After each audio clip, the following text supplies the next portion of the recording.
saya mau tanya salah satu dari pemeran Brother Channel nih. Ada Omi Setiawan ya yang baru pulang dari Jakarta. Oke, kita langsung tanya aja.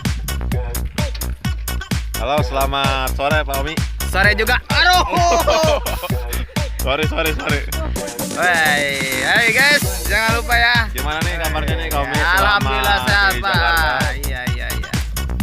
Terus rencananya hari ini bikin video ya? Ya begitulah ceritanya. Walaupun tanpa cewek kita harus semangat ya. Benar. Karena kejombloan itu harus bahagia. Karena kalau sedih kita sendiri yang tersiksa itu. Oke. Kita tanya ya salah satu dari pemerannya yaitu Adung Prayoga, boleh dikenalkan nggak? Oh boleh Ayo silakan. kita ikuti. Ayo siap.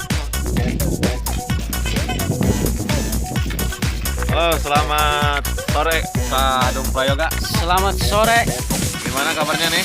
Alhamdulillah kabar hari ini baik. Hang dipotongnya. Sudah berapa lama hidup menjomblo Pak? Sekitar 1 tahun lah. 1 tahunan. Cukup berat sekali ya. Wah sangat berat. Jadi berat luhur berat handap gitu. Ya dua-duanya berat pokoknya. Wah. Iya. Ya dilanjut aja ya kejombloannya ya. Siap. Wah happy. Santai, terima kasih. Kita menunggu ngopel ya. Yuk, terima kasih ya. Iya, sama-sama.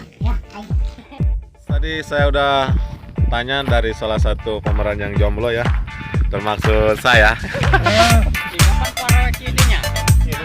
Ini juga ada rekan saya nih yang lagi nge-vlog tuh ya. Di sini kita lagi nge-vlog ya, lihat tuh. Suasananya sangat indah sekali ya di sini ya. Kita menunggu Kang Opel ya. Opel Castello yang belum datang nih. Katanya lagi jemput pacarnya. Saya mau tanya siapa lagi ya yang lagi galau-galau di sini. Nih, semuanya pada sibuk sih.